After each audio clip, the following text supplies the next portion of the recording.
Hi everyone. So it's been a few days, I guess maybe even a week since I made a video. Um, Thanks for watching previous ones and leaving likes.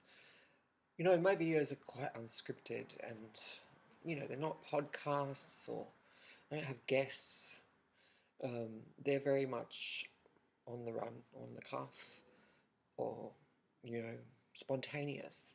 So, I try not to ramble too much, but if you're interested, you can always click subscribe and leave a comment.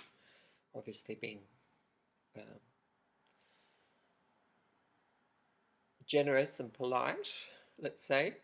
As my mum said, sometimes it's better not to say things um, if they are harmful, particularly to keep them to yourself. And I sort of feel that. Don't get me wrong, I mean, I definitely have my struggles with the attitudes of certain people, um, bureaucracy. There's such a long list in any given week in my job, in the different kinds of things that I may be trying to carry forward for myself or for others in bureaucracies, for example. Um, the process can be exhausting when something is flagged or something is incomplete or something wasn't sent on, particularly in the third category when, for all intents and purposes, everything was done right. But somewhere along the chain, something got skipped, and then you end up having to step in and step up and try to resolve. Yeah, I won't go into specifics, but there's so many little messy, supposedly minor things in our lives that can go a bit skew-if. Everything from, I'm sure for those who drive who maybe get a traffic fine um, and, um, you know, other kinds of unwanted things that put a dent in their week. Someone who's really dear to me is currently facing a huge vet bill because of their unwell dog, and things are not looking great right now on both sides. It's a huge expense. When you're really close to dog, or in this case for me, I've had cats before, you basically act first, think later when it comes to the financial implications of overnight stays, for example. I remember when I came home late at night, after a long day of work, maybe at about 8 p.m., my cat was on the couch shivering, and that seriously freaked me out. But I immediately knew I had to go to emergency. And she had an infection, and luckily we were able to start her on antibiotics, and she recovered. But these things come at us sometimes all of a sudden, whether we be flush or whether we be struggling to pay the next month's rent. Now, after all that, let me just say I landed a house and it's more expensive than what I'm used to paying. But thanks to the contributions of people who contributed in part to my GoFundMe campaign, I managed to create a bit of a financial buffer. And I think I can see things going ahead. Um, it's not far from here, but it's a house, and everything I have here is going to fit, although I'm definitely going to be doing the purge and pack in earnest over the next week, because I basically have 2 weeks. Having said that, there's still going to be hidden expenses, I know. There always are, and I'm going to be a bit tight, at least until the tax return. Don't we all love tax returns where we don't have to pay anything, but we get a good sum back? I actually work 2 jobs. I mean, look, I'm a member of the union. That's clear enough. This is a queer heart. It's from a queer Gestalt group that I was part of. keeping afloat, keeping ahead of things is always a challenge. And I'm no exception to that. But you've got to move forward, you know.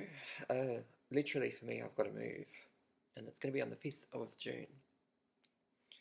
So that sounds like a lucky date to me. What about you? And I just feel like this place is going to be a nice place of tranquility and rest. It's got a nice patio out the back. It's on a quiet street. It's centrally located. I honestly feel really lucky. They called me early on Monday morning and made an offer.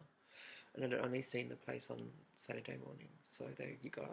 Acting fast is important in these cases on both sides. Tonight, my partner's gone out to go and have pizza with one of his friends. He got citizenship. Amazing.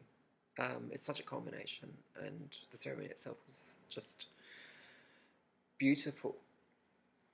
Especially the welcome to country given in the Gadigal language from a woman from the Metropolitan Land Council.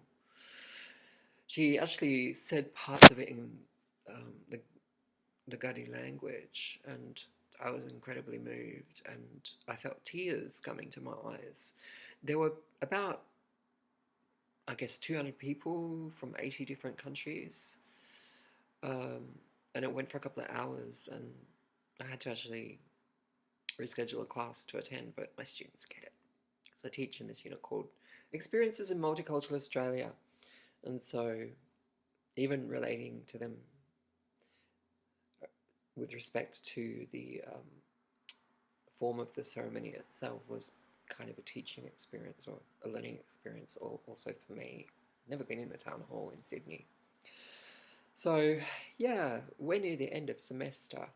We finally closed off week 12 officially, and it's Friday night. Next week is the key week.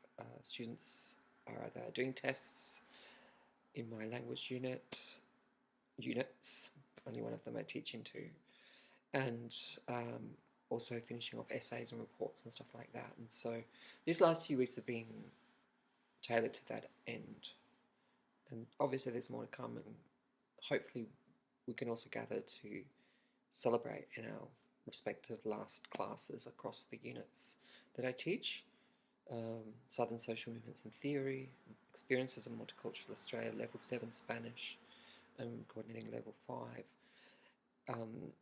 It's not surprising that people around me and myself feel absolutely exhausted.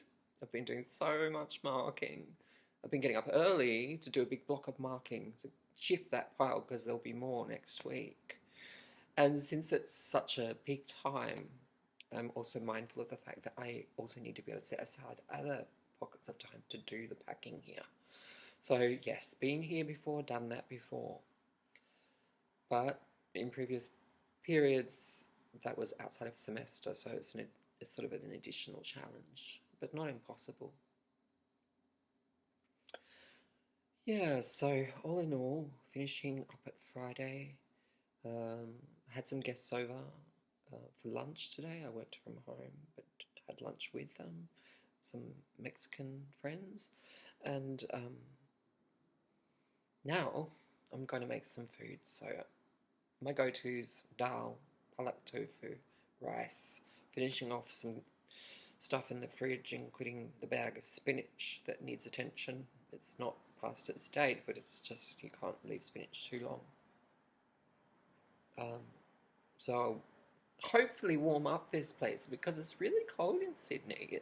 Anyone that lives in Sydney will attest to this right now. It feels like we've dramatically moved into winter. And when you don't have that kind of smoother transition, especially with the rain, like you feel a bit like it's a bit of a body shock, you know? Yes, so that's why I'm wearing all this gear. Here I have a top. I've got layers, I've got a shirt underneath, and I've got this big coat. And I'm wearing it inside because this place doesn't have great heating. There is a slender looking heater upstairs, I believe, but it doesn't heat up the whole room. and you know, like it's expensive to run those little beasts, so that's something to consider. Anyway, I would just like to wish you all a great weekend or end of week wherever you are in the world. And this is just a recount of kind of the last little while, and um, it's the stuff of life, you know. And some people have much greater challenges as well, I have to say. But anyway, thanks for listening, and tell me about your week. How have things gone for you? Really interested to know. Take care all.